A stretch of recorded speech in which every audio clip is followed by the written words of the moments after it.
Gurukul online learning নেটওয়ার্কের পক্ষ থেকে তোমাদেরকে জানাই স্বাগতম। সাথে আছি আমি সাব্বির। আগে আমরা অনেক সার্কিট নিয়ে আলোচনা করছি, এখন আমরা আলোচনা করব প্যারালাল সার্কিট।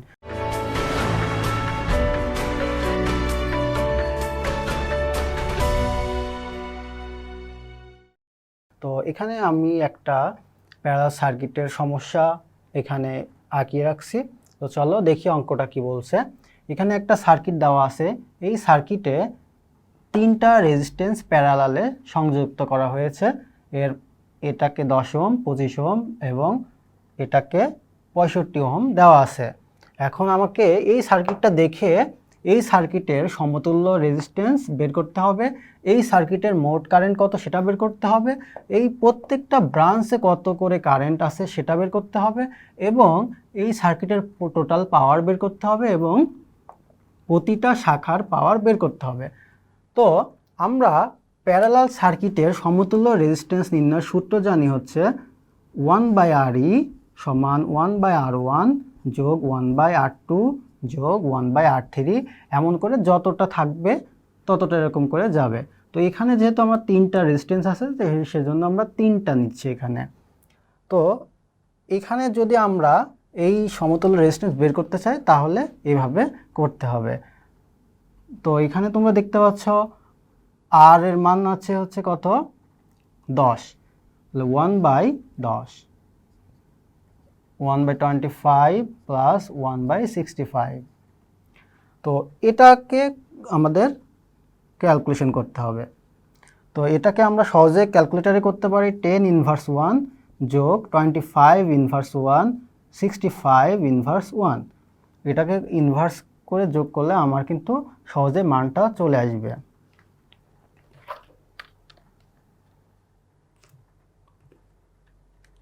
তো এখানে যদি আমরা ইনভার্স করে যোগ করি তাহলে আমাদের টোটাল আসছে হচ্ছে 0.155। তো এটা দেখো এখানে আমাদের কি আছে 1/Re, এগুলা কিন্তু সব 1/Reর মান, কিন্তু আমাকে বের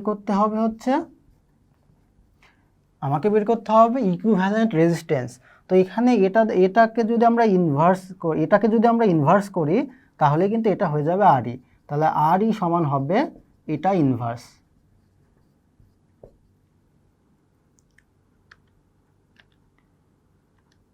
তাহলে এটাকে ইনভার্স করলে আসছে 6.435 ওহম। তাহলে আমরা সহজেই কিন্তু এভাবে করতে পারছি। তো আমরা এখন বের করব টোটাল কারেন্ট। আমরা ওহমের সূত্র অনুযায়ী জানি, আমরা যদি টোটাল রেজিস্ট্যান্স জানি এবং টোটাল ভোল্টেজ জানি তাহলে আমি কিন্তু টোটাল কারেন্ট বের করতে পারবো। এই সার্কিটে আমাদের সরবরাহ ভোল্টেজ দেওয়া আছে 100 ভোল্ট। এখানে সরবরাহ ভোল্টেজ হচ্ছে 100 ভোল্ট দেওয়া আছে আমাদের কোশ্চেনে। তো আমরা চলো এখন বের করি টোটাল কারেন্ট। টোটাল কারেন্ট আমরা জানি কি V/R। তো এখানে টোটাল ভোল্টেজ হচ্ছে 100 ভোল্ট আর টোটাল ইকুইভ্যালেন্ট রেজিস্ট্যান্স আমরা জানি হচ্ছে 6.435।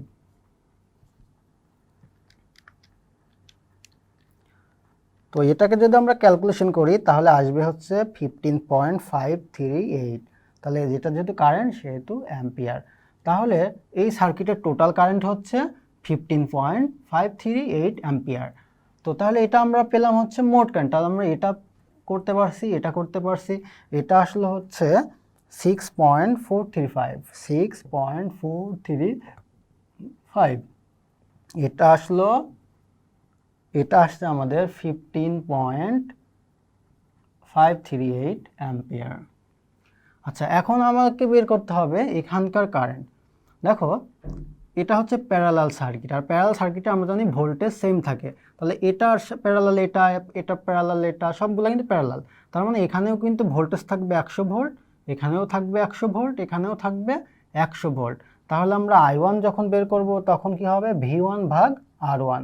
V1 এর মান কত দেখো 100, R1 এর মান কত 10, তাহলে এটাকে হবে 10 অ্যাম্পিয়ার। 10 অ্যাম্পিয়ার কারেন্ট I1 এ, I2 কত হবে V2/R2 সমান 100/25 হবে হচ্ছে 4 অ্যাম্পিয়ার। I3 সমান হবে V3/R3 সমান 100/25 65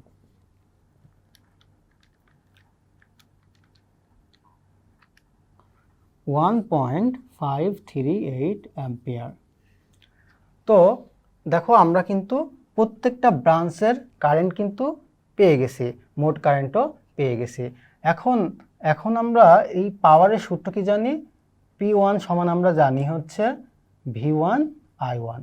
যেহেতু আমরা V1 জানি কত 100, I1 জানি কত, I1 দেখো 10 অ্যাম্পিয়ার, তাহলে এটা কত হচ্ছে 1000, আর পাওয়ারের একক হচ্ছে ওয়াট, তা আমরা ওয়াট লিখলাম।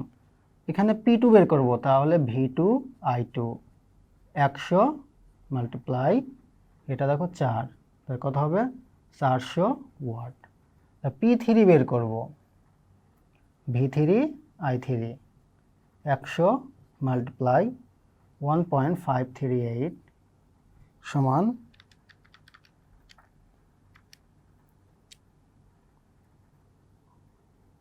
153.85 ওয়াট।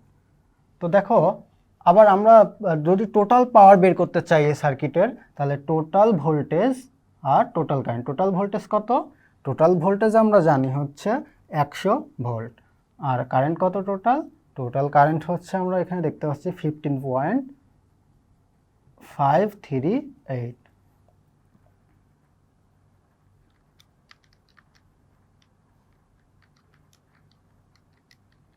তাহলে দেখো এখানে টোটাল পাওয়ার আসছে 1553.8 ওয়াট। তোমরা এই যে তিনটা পাওয়ার যোগ করলে দেখবা যে টোটাল পাওয়ারের সমান আসছে। তাহলে আমরা প্যারালাল সার্কিটের বিভিন্ন সমস্যা কিভাবে বের করব, এভাবে আমরা করলে সব কিছু হয়ে যাবে। তো এখানে দেখো, তাহলে আমাদের মনে রাখার বিষয় হচ্ছে ইকুইভ্যালেন্ট রেজিস্ট্যান্স নির্ণয়ের সূত্রটা, আর ওহমের সূত্রটা, আর পাওয়ারের সূত্রটা। তাহলে আমরা প্যারালাল সার্কিটের সকল সমস্যা সহজে সমাধান করতে পারবো। তো তোমাদের যদি এই সার্কিট সম্পর্কিত কোনো সমস্যা থেকে থাকে, তাহলে আমাদেরকে কমেন্টে জানাবা, আমরা তোমাদের সমস্যা সমাধান করার চেষ্টা করব। এতক্ষণ আমি প্যারালাল সার্কিট নিয়ে আলোচনা করছি, সিরিজ সার্কিট নিয়ে আলোচনা করছি। এবার আমরা সিরিজ সার্কিট এবং প্যারালাল সার্কিট দুইটা মিলে মিশ্র সার্কিট কিভাবে সমস্যার সমাধান করতে হয় চলো দেখি। তো এখানে একটা সার্কিট আমরা অঙ্কন করছি। এখানে দেখো একটা সার্কিট, এখানে দেখো এটা দেখো এখানে সিরিজে আছে দুইটা, এটা একই পথে সিরিজে আছে। আবার এখানে দেখো এইটা আর এটা আবার প্যারালালে আছে। তো এখানে দেখো অনেকগুলোই আছে, অনেক একটা কঠিন সার্কিট মনে হচ্ছে এটা। তো এখান থেকে প্রথম কাজটা হচ্ছে আমার জানতে হবে যে আসলে কোনটুকু সিরিজ কোনটুকু প্যারালাল, এগুলো আমাকে জানতে হবে। তো এই কোনটুকু সিরিজ আর কোনটুকু প্যারালাল এটুকু যদি আমাকে জানতে হয়, আবার তোমাদেরকে অনেক সময় বোকা বানানোর জন্য কিছু শর্ট সার্কিটও দেওয়া থাকে। এখানে যেমন একটা শর্ট সার্কিট দেওয়া আছে। তো এই সব কিছু বোঝার জন্য আমি একটা মার্কিং সিস্টেম করব। সেটা দেখো, সোর্সের দুই পাশে দুইটা লেটার দিয়ে চিহ্নিত করে নিলাম। তো এ পাশে বি। তো আমরা যখন এই পুরো সার্কিটটাকে এবার যাব, পথ অতিক্রম করব, আর পথ অতিক্রম করার সময় যখনই একটা রেজিস্ট্যান্স ওভারটেক করব, তখনই আমার এই লেটারটা চেঞ্জ হয়ে যাবে। তাহলে দেখো এখানে এ ছিল, তাহলে যেহেতু একটা রেজিস্ট্যান্স পার হয়ে যাচ্ছি, তাহলে এখানে কি দেব? সি। তারপরে দেখো এখানে এটা বি ছিল, তাহলে এখানে সি হয়ে গেছে, তাহলে এটা ওভারটেক করে যেতে যাচ্ছে, আবার এর দিকেও ওভারটেক করছে, তাহলে বা এটাও পার হচ্ছে, তখন এখানে হচ্ছে ডি। তারপরে এটা এদিকে আমি দিলাম ই। ঠিক আছে, দেখো এই ইটা আবার এখানে আসছে, এখানেও আসছে, দেখো কোনো রেজিস্ট্যান্স নাই। আবার দেখো কোনো রেজিস্ট্যান্স নাই। কোনো রেজিস্ট্যান্স যদি না থাকে তাহলে কিন্তু আমরা এখানে ই লিখতে পারি, তাহলে এটাও কিন্তু ই হচ্ছে। তাহলে এখানে যেহেতু রেজিস্ট্যান্স আসছে, তাহলে ই এখানে আমরা এফ দিতে পারি, আর এটা তো এখানে সি চলে আসলো। তাহলে দেখো এই সার্কিটটুকুতে এটা আর এটা কিন্তু একই লাইনে, তাহলে এই দুইটা সিরিজ, আর সিরিজে কি হয়? যোগ হয় রেজিস্ট্যান্সগুলো। তাহলে এই দুটো যোগ করলে এটা কিন্তু একটা রেজিস্ট্যান্স হয়ে যাবে, এই দুটো যোগ করলে একটা রেজিস্ট্যান্স হয়ে যাবে। আচ্ছা, আর আমরা প্যারালাল কিভাবে বুঝবো? প্যারালাল বুঝবো একই রকম নাম্বারিংয়ের যদি থাকে। তাহলে দেখো এটা যখন এই ব্রাঞ্চ হিসাবে কাজ করছে তখন সিএফ, এই ব্রাঞ্চটার নামও হচ্ছে সিএফ, এই ব্রাঞ্চটার নামও হচ্ছে সিএফ। যদি একই রকম নামের এরকম দুইটা ব্রাঞ্চ থাকে বা তিনটা ব্রাঞ্চ থাকে তাহলে আমরা ধরে নেব যে ওই দুইটা বা যতগুলো এরকম একরকম ব্রাঞ্চের নাম থাকবে সবগুলো প্যারালাল। তাহলে এখানে এই ব্রাঞ্চের নাম সিএফ, এই ব্রাঞ্চের নাম সিএফ, তাহলে এই দুটাই প্যারালাল।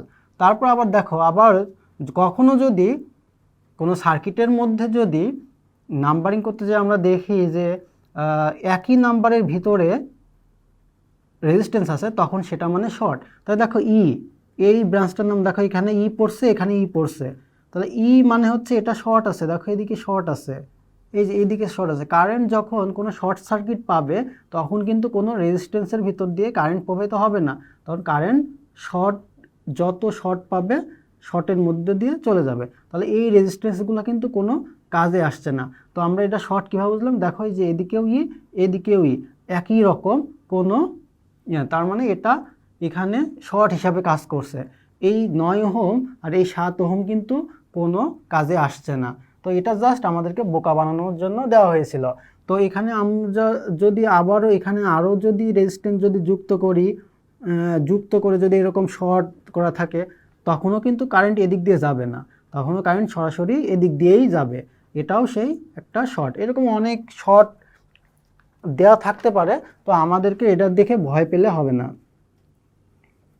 তো আমরা বুঝছি ওটা শর্ট, আসলে এটা কোনো কাজেই আসবে না। তো এখন আমরা দেখছি যে এটা যেহেতু শর্ট তাহলে এটা আর এটা সিরিজে আছে।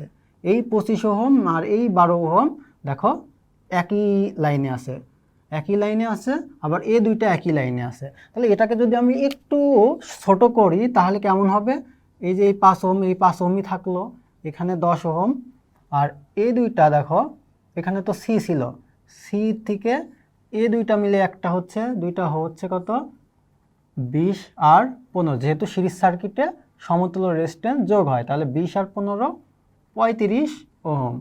আবার এখানে 18 আর 13, তাহলে এই দুটো যোগ করে ফেলো, তাহলে এটা হচ্ছে 31 ওহম। তাহলে 31 ওহম, তাই দেখো এই দুটো, এটা সি ছিল এটাও এফ ছিল, তো এফটা এখানে দিলাম। তারপর এখানে ছিল কত 25 ওহম। আর এটা তো বললাম শর্ট, ওটার কোনো কাজই হচ্ছে না, তো ওইটা আমরা না দিলেও হচ্ছে। তাই সার্কিটটা দেখো আমি যদি একটু সিম্পলিফাইড করি তাহলে এখানে এটা 6 ওহম, এটা 12 ওহম, তো দেখো এটা 12 ওহম, এটা হচ্ছে 6 ওহম, এখানে আছে 230 ভোল্ট, এটা আছে 5 ওহম 35। দেখো সার্কিটটা এখন এমন হয়ে গেল।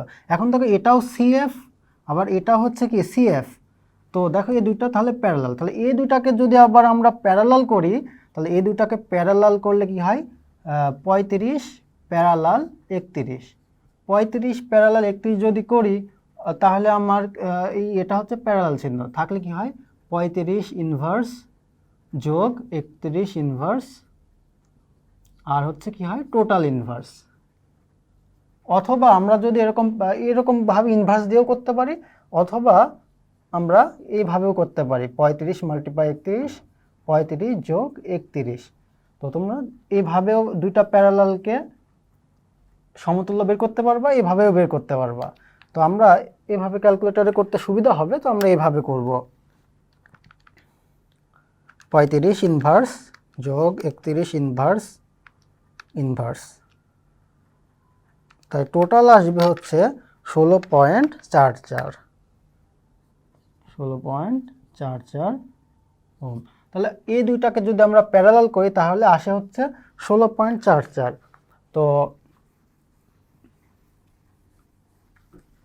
তো দেখো এই দুইটা মিলে আমরা কিন্তু এক করে ফেলছি, আর এই দুইটাকে যদি সমতুল্য করি তাহলে তখন আসছে আমার হচ্ছে 16.44 ওহম। দেখো সার্কিটটা কিন্তু আমার কত সহজ হয়ে গেছে। এবার এই তিনটা দেখো একই পথে আছে, এই তিনটা একই পথে মানে এই তিনটা সিরিজে আছে। তাহলে এই তিনটাকে যোগ করে আমরা একটা করতে পারি, যেহেতু এই তিনটাই সিরিজ তাহলে আমরা সহজেই তিনটা যোগ করে দিলেই হয়ে যাচ্ছে 16.44 প্লাস 25 প্লাস 12। তাহলে আমার এটা আসছে হচ্ছে এই তিনটা যোগ করে আসছে হচ্ছে 53.44। তাহলে আমরা এই তো তিনটা মিলে একটা করব, তিনটা মিলে এখন একটা হবে। তো তিনটা মিলে যে একটা লাগাই দিলাম, তো এটা আসলো কত 53.44, আর আগেরটাই কত ছিল, এটা 10 ওহম। এই তো আমার এখন সার্কিটটা দেখো কত সোজা হয়ে গেছে। এখন দেখো এটা যদি এ হয়, এটা বি হয়, তাহলে এটা কি হবে, এটা সি, এটা বি, এটা ডি দিলাম, ডি। তাহলে দেখো এটা সিডি, এটা সিডি, তাহলে সিডি সিডি এখন কিসে আছে, দুইটা একই নাম, তার মানে আমরা বুঝছি যে এটা আর এটা প্যারালাল। তাহলে এই দুইটা যদি আবার আমরা প্যারালাল করি, তাহলে কি আসবে, যে আমরা এইভাবে প্যারালাল করে দুইটা এক করতে পারি, 53.44 ইনভার্স 1 প্লাস 10 ইনভার্স 1 আর টোটাল ইনভার্স। তাহলে আমরা পেয়ে যাব হচ্ছে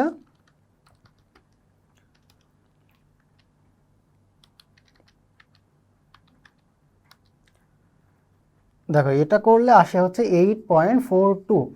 তাহলে আমরা এই দুইটা যদি আবার এক করি, তখন আমার আসে হচ্ছে, দেখো এটা 5 ওহম, এটা হচ্ছে 6 ওহম, আর এই দুটাকে এক করলে আসে 8.42 ওহম। আর এখানে দেখো 230 ভোল্ট আছে সোর্স। তাহলে দেখো এটা কিন্তু একদম সিম্পল একটা সিরিজ সার্কিট হয়ে গেছে। এখন এই তিনটা যোগ করলে আমরা টোটাল রেজিস্ট্যান্স পাবো আরই। আরই সমান তাহলে কত হবে, তিনটা যোগ করে ফেলো, তিনটা যোগ করলে আসবে 19.42। তাহলে দেখো আমরা সহজেই কিন্তু এই টোটাল রেজিস্ট্যান্স বের করতে পারলাম। তাহলে টোটাল রেজিস্ট্যান্স বা ইকুইভ্যালেন্ট রেজিস্ট্যান্স আমাদের বের করতে বলেছিল, আমরা কিন্তু বের করে ফেললাম। তো তোমরা যদি এভাবে সার্কিট সিম্পলিফাইড করে করো তাও করতে পারবা, অথবা তোমরা এক লাইনেও করতে পারবা। এক লাইনে করলে কিভাবে করতে পারবা,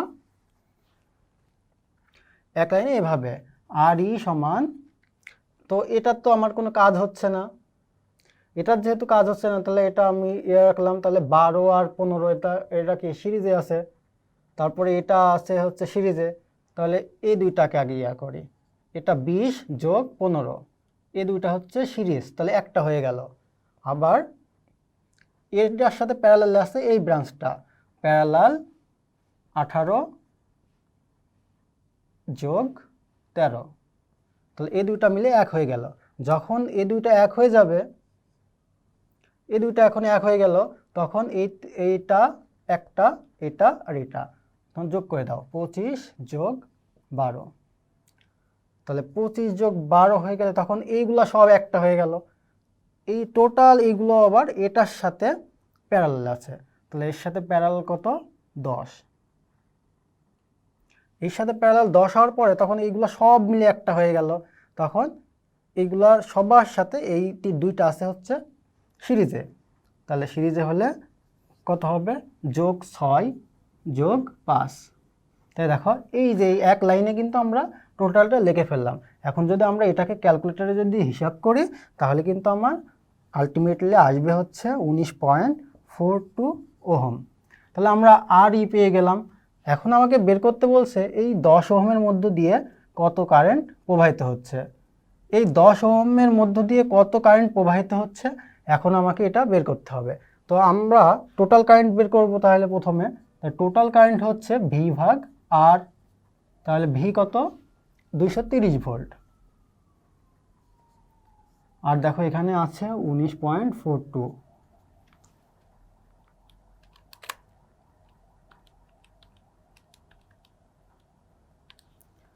তাহলে 11.84, তাহলে 11.84 অ্যাম্পিয়ার হচ্ছে টোটাল কারেন্ট যাচ্ছে।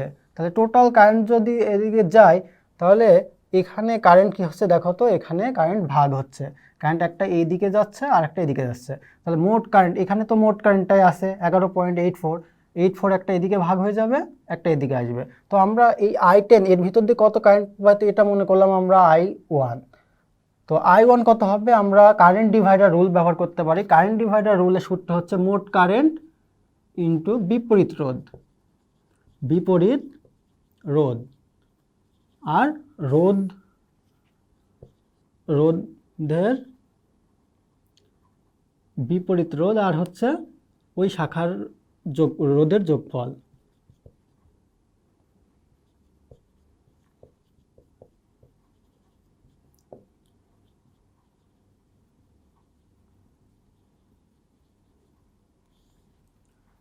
তো দেখো আমরা এখন I2 বা I1 বের করছি। তো আমরা এখানকার কারেন্ট ধরে নিলাম হচ্ছে I1, যেটা হচ্ছে আমাকে বের করতে বলছে 10 ওহমের মধ্য দিয়ে প্রবাহিত কারেন্ট। তো ধরলাম সেটা I1। তো এখান থেকে কারেন্টটা, মোট কারেন্টটা এখানে এসে ভাগ হচ্ছে এখানে। তো আমরা কারেন্ট ডিভাইডার রুল অনুযায়ী জানি মোট কারেন্ট গুণ বিপরীত রোধ। তাহলে এই রোধ হচ্ছে 10, এই যে দেখো 10, এই 10-এর সাথে প্যারালাল কি আছে, 10-এর সাথে দেখো এগুলো সবগুলো প্যারালাল। তাহলে 10-এর প্যারালাল রোধ হচ্ছে এইগুলো সবগুলো। তাহলে এইগুলো সবগুলোর ইকুইভ্যালেন্ট যেটা হচ্ছে সেটাই হবে বিপরীত রোধ। আর রোধ বিপরীত রোধ, তখন এইগুলোর যোগফল, আর যে শাখার রোধ তুমি বের করবা বা যে শাখার কারেন্ট বের করবা সেই শাখার রোধ। তাহলে আমরা এই শাখার কারেন্ট বের করছি, তাহলে এই শাখার রোধ মানে হচ্ছে এই 10 ওহম। তাহলে টোটাল কারেন্ট আমরা পাইছি হচ্ছে 11.84 ইন্টু বিপরীত রোধ। আচ্ছা, বিপরীত রোধ এইগুলা করলে আমার এ পর্যন্ত কত আসে সেটাই আমার হচ্ছে বিপরীত রোধ। তো করলে আমরা পাবো, তো তোমরা দেখো যে এখানে আমরা এই যে এখানে দেখো এই সার্কিটটা যখন সিম্পলিফাইড করছিলাম তখন এই টোটাল এই 10 ওহমের বিপরীতে এইগুলো যেগুলো আছে সবগুলোকে আমরা ক্যালকুলেশন করে বের করছিলাম হচ্ছে 53.44। মানে এইগুলো ক্যালকুলেশন করে আমরা পাইছি কত, 53.44। তার মানে মোট কারেন্টটা আমরা বসাইছি, আর বিপরীত রোধ মানে এই রোধটা কত, এই দেখো এই রোধটা আমরা কিন্তু আগেই ক্যালকুলেশন করে বের করছি কত, 53.44। তাই 53.44, আর তার বিপরীত রোধ 53.44 প্লাস ওই শাখা রোধ কত দেখো, ওই শাখা রোধ হচ্ছে 10। তাহলে এটাকে ক্যালকুলেশন করলে যেটা আমার মান আসবে সেটাই হচ্ছে এই 10 ওহমের রোধ। তো চলো হিসাব করে দেখি। আচ্ছা, তাহলে এখানে হিসাব করলে আমরা পাচ্ছি হচ্ছে 9.97 অ্যাম্পিয়ার। তো আমরা ওটা যদি ক্যালকুলেশন করি তাহলে আমার আসবে হচ্ছে 9.97 অ্যাম্পিয়ার। তো দেখো আমাকে দুইটা জিনিস বের করতে বলছিল, RE আর 10 ওহমের মধ্য দিয়ে প্রবাহিত কারেন্ট। তো আমরা RE বের করছি আর বের করলাম 10 ওহমের মধ্য দিয়ে প্রবাহিত কারেন্ট, সেটা হচ্ছে 9.97 অ্যাম্পিয়ার। তো এই দুটাই হচ্ছে আমাদের সেই কাঙ্ক্ষিত আনসার। তো এই অঙ্কতে তোমাকে বলতে পারে এই শাখার বিভিন্ন শাখার কারেন্ট বের করতে বলতে পারে। তো যেটা বের করতে বলবে তোমাকে সেটাই বের করতে হবে। তো এখানে এরকম আমি বলছি যে শর্ট সার্কিট থাকতে পারে, এরকম আরও শর্ট সার্কিট দেওয়া থাকতে পারে। তো তোমরা সেটা এরকম নাম্বারিং সিস্টেমে প্যারালাল, সিরিজ এবং শর্ট সার্কিটগুলো যাচাই করে নিবে। তো আশা করি তোমরা মিশ্র সার্কিট সম্পর্কিত সকল সমস্যার সমাধান নিজেরা করতে পারবে। আর যদি কোনো সমস্যার সম্মুখীন তোমরা হও তাহলে আমাদেরকে কমেন্ট করে অবশ্যই জানাবে, আমরা চেষ্টা করব তোমাদেরকে সমাধান করে দেওয়ার। তো ধন্যবাদ সবাইকে সাথে থাকার জন্য।